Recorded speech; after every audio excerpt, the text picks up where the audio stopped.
Morning student, welcome you all. So today I am going to discuss with you a new topic of grammar, that is subject verb concord. So here the subject verb concord, the three words are there. Alright, so let us understand what is subject here. So as you know, all know that a subject is the doer of in the sentence. Subject क्या होता है? एक doer होता है किसी भी sentence में, because subject is the person or think about whom the statement is made or who is performing the action. All right, subject उसी को कहते हैं जो एक्शन परफॉर्म कर रहा होता है या जिसके बारे में स्टेटमेंट होती है. और सब्जेक्ट या तो हमारा कोई पर्सन होता है या कोई थिंग होता है. सपोज आई एम सेइंग, जैसे मैं कह रही हूँ राम इज प्लेइंग, राम खेल रहा है. So here Ram is doing something, Ram is doing some action, performing some action. So here the Ram is subject. All right. So next is verb.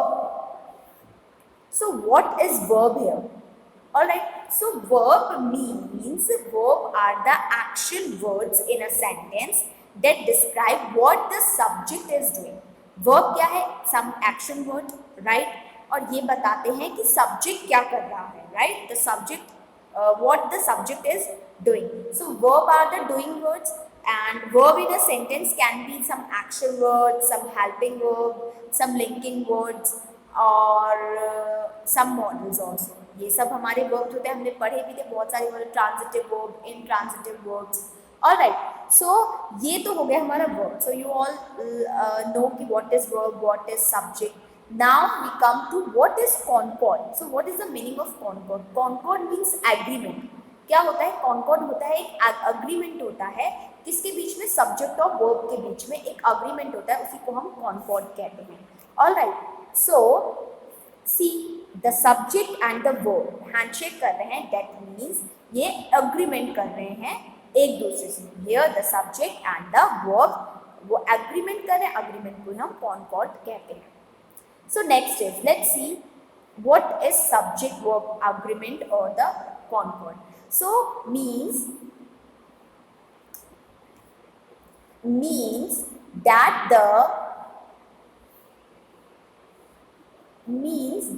the subjects and the verbs must always agree with each other.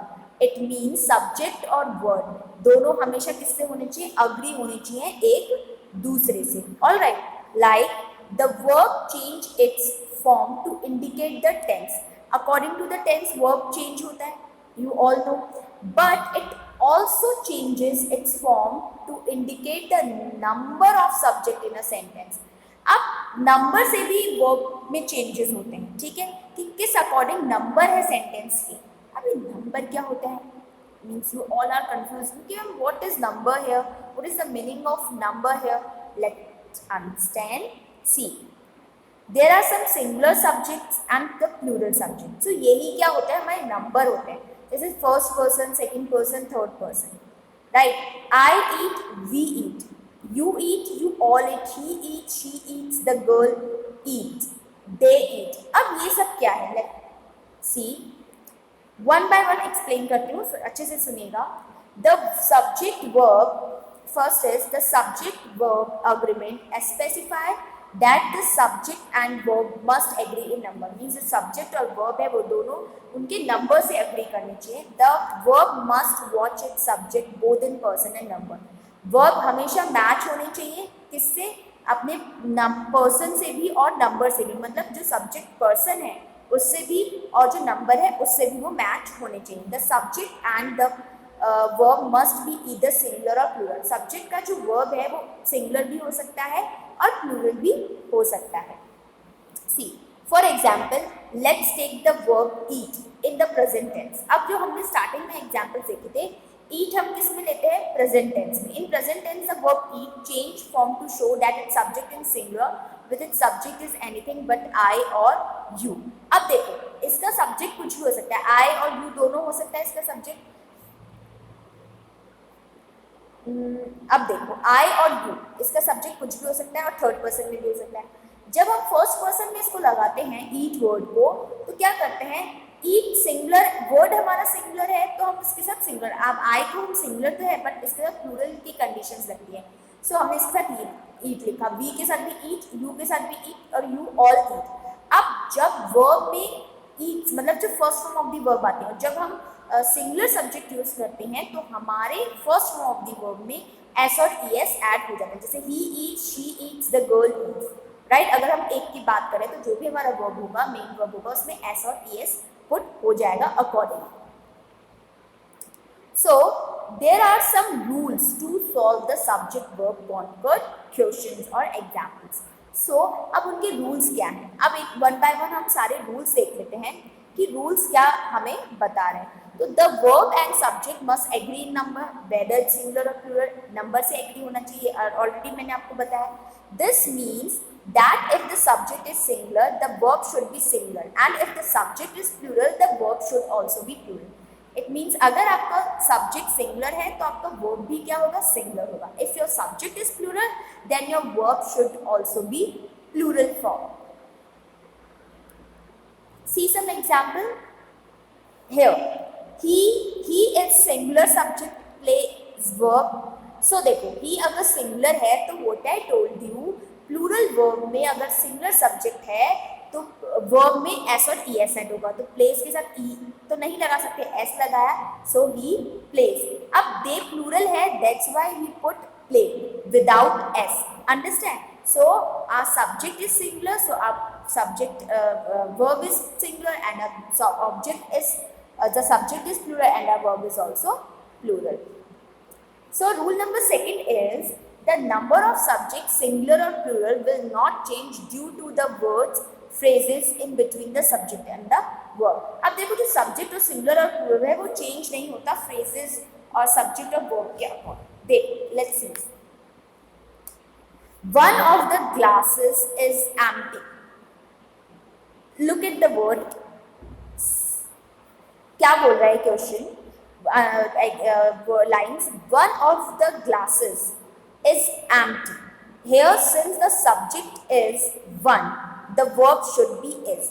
देखो अब क्या है यहाँ पे subject क्या है, ध्यान से देखना, यहाँ ग्लासेस सब्जेक्ट नहीं है, वन सब्जेक्ट है, राइट। यहाँ पे अब ग्लासेस को देखकर यहाँ पे आर पुट मत कीजिएगा कि भाई ग्लासेस है, प्लूरल है, तो हमको यहाँ पे भाई प्लूरल सब वर्ब पुट करना है। No, the subject is here one glasses, one of the glasses means उस ग्लासेस में से एक ग्लास क्या है, एम्प्टी है यानी खाली है। तो हम सारे ग्लासेस की बात नहीं कर रहे हैं, we just talking about the one glass. So one is plural singular, that's why we put here is. Alright, now see the second example, look at the second one. The bouquet of red roses smells so sweet. अब जो bouquet है किसका, red roses का, वो क्या कर रहा है, बहुत अच्छी स्मेल दे रहा है। Here since bouquet is the subject, so यहाँ पे जो बुके है वो क्या है, सब्जेक्ट है, and not roses, so roses is not subject है। Remember one thing, bouquet is subject है, सो बुके एक के बारे में बात हो रही है, the word should be smells. Smell तब आता जब रोजेस की बात हो रही है, राइट। अगर roses are subject is here then we put smell, but here the bouquet is subject, that's why we put smell. So bouquet हमारा सिंगुलर काउंट हो रहा है, इसलिए हमने यहाँ पे क्या पुट करा, स्मेल्स पुट करा। ऑलराइट, नेक्स्ट एग्जाम्पल इज और next rule is subject that are joined by and in a sentence use a plural verb, subject that are joined by either or neither nor use a singular verb. अब देखो हमें दो condition बता रही हैं। First क्या बोल रहा है हमें कि सब्जेक्ट जो है अगर हमारा सब्जेक्ट जो है वो किससे ज्वाइंट हो रहा हो, एंड वर्ड से, तो क्या करना है, मतलब subjects that are joined by and, अगर हमारा जो सब्जेक्ट है वो किससे जॉइंट हो रहा हो, एंड से जॉइंट हो रहा है, तो हमको क्या यूज करना है, प्लूरल वर्ब यूज करना है। And the subject that are joined by either or neither nor, that time हमें सिंगुलर वर्ब यूज करना है। अब देखो क्या है इसमें, ये क्या चीज बताना चाह रहा है कि जैसे टू सिंगुलर सब्जेक्ट हैं जो जॉइंट होते हैं, टू सिंगुलर सब्जेक्ट जॉइन होते हैं किससे, ईदर और से, नीदर नॉर से, तो रिक्वायर अ सिंगुलर वर्ब, तो वो क्या रिक्वायरमेंट करते हैं, सिंगुलर वर्ब ही रिक्वायरमेंट करते हैं। दो सिंगुलर क्या होंगे हमारे पास, सब्जेक्ट होंगे जब, राइट। अब देखो अब इसमें ये कंडीशन और है कि अगर दो plural subject connected by words nor, neither nor, either nor, तो वो भी क्या होंगे, वर्ब क्या आएगा, प्लूरल आएगा। सिंपल है, दो सिंगुलर सब्जेक्ट इन सब से कनेक्ट हो, ईदर नॉर नीदर नॉर से, तो वर्ब भी सिंगुलर आएगा। अगर दो प्लूरल सब्जेक्ट कनेक्टेड हो नीदर नॉर ईदर और से, तो वर्ब भी क्या होगा, प्लूरल होगा। अब एक चीज और है यहाँ पे, सब्जेक्ट ज्वाइन किससे, एंड से, उसमें भी प्लूरल आएगा, राइट। देखो कैसे, see the example. Two subjects are there, right? Radha and Meena. So Radha and Meena both are singular. Subject is singular, right? ये क्या है, राधा और जो मीना है, सब्जेक्ट क्या है, सिंगुलर है, बट दोनों अलग अलग हैं, दे आर नॉट सेम। तो जब दोनों की अलग अलग बात हो रही है और दोनों किससे कनेक्टेड है, एंड से, मतलब दो singular subject if they are connected with and, then our verb is plural, तो हमारा वर्ब क्या होगा, plural. So Radha and Meera are coming home. अब देखो, अब नीदर नॉर के बारे में, neither Akshay nor Rohit is coming home. So neither or nor, Akshay और रोहित, राइट, दो सिंगुलर सब्जेक्ट है इधर, नाइदर नॉर है और दो सिंगुलर सब्जेक्ट है। अब जब दो सिंगुलर सब्जेक्ट नाइदर नॉर से कनेक्टेड है, दैट टाइम हमारा जो सब्जेक्ट होगा वो क्या होगा, इज होगा, राइट। मतलब ना तो अक्षय और ना ही रोहित आ रहे हैं, दोनों अलग अलग है, कि ना तो वो आ रहा है ना वो आ रहा है, इसलिए हम यहाँ पे क्या पुट करेंगे, सिंगुलर सब्जेक्ट पुट करेंगे। अगर हमारा सब्जेक्ट दोनों क्या है, सिंगुलर है, नीदर नॉर से कनेक्टेड है, तो हम यहाँ पे सिंगुलर ही यूज करेंगे, हमारा जो वर्ब होगा वो भी सिंगुलर ही होगा। लाइक माई डैड और my mom, so my dad is singular, my mom is singular, दोनों डिफरेंट है, इज अराइविंग टुडे आ जा रहे हैं, तो इज हम अपनी सिंगुलर वर्ब इधर यूज करेंगे। सो अब the two subjects joined by or not, either or, neither nor, not only but also take the verb that agrees with the subject closest to it. अब देखो क्या होता है कि अगर टू verbs ले लेती है, पहले तो हम बात कर रहे हैं कि अगर हमारा सेंटेंस में टू प्लूरल सब्जेक्ट, पहले हमने सिंगुलर था, सिंगुलर सब्जेक्ट अगर कनेक्टेड है ईदर नॉर से, आइदर नॉर से, तो हम सिंगुलर वर्ब यूज करेंगे। प्लूरल कनेक्टेड है तो हम प्लूरल यूज करेंगे। जैसे मैंने कहा my brothers and my sisters, my brothers और माई सिस्टर, और कनेक्टेड है, are arriving by train today. अब माई ब्रदर्स बोला, माई सिस्टर्स बोला और से कनेक्ट किया, तो दोनों प्लूरल सब्जेक्ट है, प्लूरल सब्जेक्ट किससे जॉइंड है, और से जॉइंड है, इसलिए हमने क्या लगाया वहां पे, प्लूरल वर्ब लगाया। ऑलराइट, सो अभी नेक्स्ट एग्रीमेंट हमें क्या बोल रहा है कि अगर हमारा जो सब्जेक्ट है वो nor, either nor take place और एग्री, जो भी क्लोजेस होता है उससे ऐड होता है, राइट। देखते हैं, हम एग्जाम्पल्स देखते हैं। First example is neither my mother nor my father goes to university. अब देखो, my mother is singular and my father is also singular. अब my mother and my father neither nor से connected है, तो हमारा subject भी क्या होगा, सिंगुलर होगा, तो गोज इज सिंगुलर हमने यहाँ पे यूज किया। ईदर माई फादर और माई ब्रदर्स। अब देखो, अब मैंने क्या कहा था कि अगर आपका जो वर्ब है, means if one subject and the one if one subject and one plural subject join, if one singular subject and one plural subject are joined by or, neither nor, either or, we use the verb according to the nearest subject, जो भी nearest subject होगा उसके according हम use करेंगे। so neither my mother nor my father, so अब nearest क्या है, ऐसे नहीं my mother nearest है, my father पास में है, सो नॉर के बाद क्या है, माई फादर, तो माई फादर ही पास्ट में रहेगा, ठीक है। तो माई फादर सिंगुलर है, इसलिए हमने गोज भी सिंगुलर है। अब जैसे नेक्स्ट है ईदर माई फादर और माई ब्रदर्स। अब देखो, ईदर माई फादर और माई ब्रदर्स, अब ब्रदर्स नियरेस्ट है, तो ब्रदर्स क्या प्लूरल है, इसलिए हमने यहाँ पे आर का यूज किया है, जो नियरेस्ट होंगे उसके अकॉर्डिंग वर्ब चेंज हो जाएगा। Not only you but also I am planning to go, तो not only you is plural, but also I nearest है, तो आई के अकॉर्डिंग हम एम का यूज करेंगे। Alright, now rule number next rule is when the subject is followed by words such as well as, along with, besides, not, etc.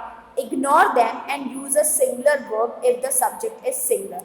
अगर suppose आपका जो words है मीन्स सेंटेंस है उसमें as well as, along with, besides, not, ये सारे, तो all these words you should ignore. आपको क्या करना है, इग्नोर करना है. और सिंगुलर वर्ब है तो सब्जेक्ट भी हमें क्या करना है, पुट सिंगुलर करना है. See the rules, the examples. The first example, Matt as well as dog, means जो मैट है और उसका जो डॉग है, साथ के साथ उसका जो डॉग है, इज एक्सपेक्टेड शॉर्टली. अब एक्सपेक्टेड, अब dog, here the word dog, dog is singular, right. So Matt as well as his dog, जो भी नियरेस्ट है डॉग सिंगुलर है इसलिए हमने यहाँ पे इज पुट किया. प्रतीक अलॉन्ग विद हिज ब्रदर, सो प्रतीक और उसके साथ में क्या है, ब्रदर, ब्रदर सिंगुलर है इसलिए हमने यहाँ पे इसका यूज किया. Alright. Next is in sentence that begin with here there the true subject usually follows the verb. अब जब हेयर देयर ये सारे सब्जेक्ट आए तो कैसे करना है. Here are the chocolates, there is a big puddle on the road. अब देखो अब क्या करना है, हेयर देयर से स्टार्ट है तो सब्जेक्ट वर्ब के अकॉर्डिंगली कैसे चेंज होगा. फर्स्ट है here are the chocolates, so chocolates is a subject, main subject, और हमने यहाँ पे क्या पुट किया, आर, तो उसके अकॉर्डिंग करना है. हेयर देयर को हमें सब्जेक्ट कंसिडर नहीं करना है, क्लियर. इसके पडल सब्जेक्ट है तो हमने यहाँ पे इज पुट किया. अब कुछ और भी देख लेते हैं इसके examples. In sentence beginning with here और there the true subject follows the verb. जो ट्रू सब्जेक्ट है उसको हमें फाइंड करना है, राइट. जैसे मैंने आपको पहले बताया कि ट्रू सब्जेक्ट हेयर और देयर नहीं है, सो हेयर एंड देयर को तो आप बिल्कुल इग्नोर करो. अब hair there is a bush near the school playground, so we are just talking about the bush, so bush is the true subject here, so bush is singular, that's why we just put here is. Here are the keys, so the keys is subject here, so keys is plural, that's why we just put here are. Alright, so जो here और there के साथ जो true subject है उसके according we should change a verb. Next rule, in sentence that include sums of money, periods or time or distance as a unit, use singular verb. अगर कोई money, time और distance के बारे में एक unit में as a unit बात कर रहा है, then we use a singular verb. Let's see some examples. 500 rupees is a high price to pay. 500 rupees. अब 500 rupees बोला, it doesn't means कि अलग अलग बात हो रही है. 500 रुपए की बात हो रही है, इसका मतलब एक यूनिट में बात हो रही है, that's why we just put is. 62 years, years plural में जरूर लगता है बट ये सिंगुलर के बारे में बात कर रहा है. 62 years is the minimum age of retirement. 10 kilometers is too far for to walk. 10 kilometers भले ही प्लूरल में है but 1 unit is just talking about only the 1 unit, that's why we put here is. All right. So जैसे अब इसके और भी है money and weight, use a singular verb for expression of measurement, time, money and weight. Already अभी हम देख चुके हैं कि जो भी एक्सप्रेशन है जो मेजरमेंट से रिलेटेड है, टाइम से रिलेटेड है, मनी से, वेट से, so it consider 1 unit. And अगर वो जो अमाउंट है वो 1 यूनिट को कंसिडर करता है then we use only singular verb. So $50 seems reasonable price. $50 एक यूनिट की बात कर रहा है, that's why we put here seems instead of seen. All right, there 3 miles, but 3 miles एक यूनिट की बात करें, that's why we put here is. Clear? R हम यहाँ नहीं लगाएंगे. Okay, so in the case of words such as a lot of, all, some, etc. in a sentence, pay attention to the noun after of. If the noun after of is singular, then use a singular verb. If plural, use a plural verb. अब देखो, अब जैसे ये जो words है like a lot of, all, some. If these sentences after of noun is singular, then put singular verb. If plural is there, then use plural verb. See the example. The first one, all of. See, after of, we see the after of जो subject है, जो noun है, हमको उस पे focus करना है. So all of the cake. So here the cake is singular. That's why we put singular verb, that is. All of the cake. So cakes is plural. plural, that's why we put here are. Clear? Next is a lot of the cake. The cake is singular, so is the cakes are gone. Some of the cake is gone and some of the cakes are gone. Alright, so I hope you understand this thing. Next rule is, in case of collective nouns such as group, population, family in a sentence, the verb can be singular or plural depending on their use in the sentence. अब देखो, अगर कोई collective noun की हम बात करें, किसी group, population, family की बात कर रहे हैं, सो अब वर्ब डिपेंड करता है कि वो सेंटेंस क्या बोल रहा है. सिंगुलर भी हो सकता है, वो प्लूरल भी होता है. Let's see some example. Most of the family, most of my family is here or are here. See, अब यहाँ पे are और is दोनों हो सकते हैं. Most of the family are here, ये भी बोल सकते हैं. Most of the family को एक यूनिट में काउंट कर रहे हैं, तो इसका भी हम यहाँ पे यूज कर सकते हैं.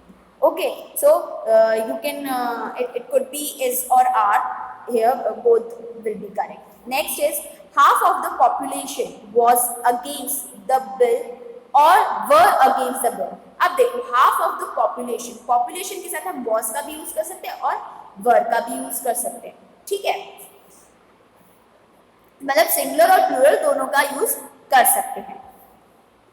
Next is subject agreement rules. The verb is singular if the subject is singular indefinite pronoun such as each, either, neither, one, no one, every, one, someone, anyone, nobody, somebody, anybody, everybody, no, one or no. So if verb is singular, if the subject singular, indefinite pronoun such as, जैसे nobody, अब nobody word add है, so nobody gets rich from writing now a days. तो here nobody singular में count हो रहा है, that's why हमने gets का use किया. Either of the plans is equally dangerous. तो either हर एक का plan, so either भी हम singular में use करेंगे. So the verb is plural if the subject is plural. Indefinite pronoun such as several, few, both, many. Subject plural है तो verb भी प्लूरल होगा. Several villages have been isolated by the heavy snowfall. तो several क्या है, बहुत सारे villages है, right. And some indefinite pronouns जो अनिश्चित होते हैं, like some, any, almost, may be either singular और plural depending upon their use in the sentence. अब ये क्या करते हैं कि कुछ इंडेफिनिट प्रोनाउंस होते हैं जो निश्चित प्रोनाउन नहीं, जैसे लाइक सम, एनी, ऑलमोस्ट, ये sometimes it could be singular or plural also depending the situation, depending on the sentence. With uncountable use singular and with countable use plural. Remember one thing, countable के साथ uncountable के साथ आपको singular use करना है and countable के साथ आपको plural use करना है. See, some of the books, so books is countable and books is also a plural verb, so that's why we just put are. So out of the place, so please put them in right order. Books are countable, okay, books countable, and that's why you just put are. Some of the music was weird, so some music है बहुत weird है, so music is uncountable, that's why we just put was here. All right, singular subject is here. Clear, plural हमने add नहीं किया कि music क्या है, music is uncountable. अब there are some another rules. Plural form subject with singular meaning take a singular verb such as. अब कुछ plural form subjects हैं जो सिंगुलर मीनिंग निकालते हैं, like mumps, home economics, social studies, economics, measles, calisthenics, statistics, civics, physics, gymnastics, phonics, news, aerobatics, aesthetics, thesis, mathematics. These are some singular subject but in a plural form, right? S is there. But इसमें ऐसा नहीं है, ये plural में S इसके end में है तो we just put plural verb with them. No, we just put singular verb with them. Gymnastic is his favorite sport and mathematics is the science of pure quantity. Okay, so now the last rule is, in sentence that express a wish, request or contrary to fact, the word were is used instead of was. अगर किसी subject में कोई express हो रहा हो, wish, कोई request हो रही हो, contrary to fact मतलब वो फैक्ट नहीं, विश कर रहे हैं, सो हम instead of was we just use were. ये इमेजनरी कंडीशन मैंने आपको स्टार्टिंग में दी थी। I wish my sister were here, मतलब मैं विश करती हूँ मेरी सिस्टर यहाँ होती, तो यहाँ होती तो सिस्टर तो सिंगुलर है, राइट, हम वॉज पुट कर सकते थे, बट हमने यहाँ पे क्या पुट किया, वर, बिकॉज ये विश है। Aditya requested that she raise her glass. Aditya क्या कर रहा है, रिक्वेस्ट कर रहा है कि क्या करे, वो अपना ग्लास रेज करे, अपना ग्लास उठाए।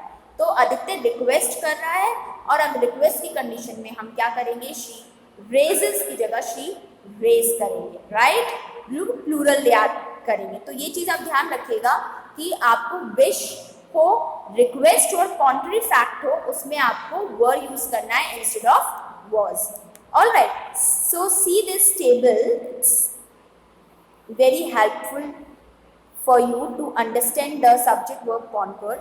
So if your subject is singular, then your verb is singular subject with singular verb, plural subject with plural verb, compound subject joined by and with plural verb। अब जो compound subject है, compound subject means अगर subject singular है तो both means both the subject, जो भी and के पहले और and के बाद में जो subject है तो सिंगुलर है, then we put singular subject verb, और प्लूरल है तो we put just plural. Two plural subject join by either और अगर टू प्लूरल सब्जेक्ट जॉइन कर रहे हैं ईदर और को, then we just put plural verb. Singular subject join by either और, just singular verb, very simple. Subject preceded by each, singular verb, अगर subject किससे स्टार्ट हो रहा हो, each से, then we put just singular verb। compound subject joined by or, then we just put singular, और collective noun होगा तो भी हम क्या करेंगे, singular verb का use करेंगे। Alright, so with this we come to an end, or we just completed the last topic, that is subject verb agreement or the subject verb concord। I hope you all have must understood this topic very well. So thank you for watching this video. Take care yourself.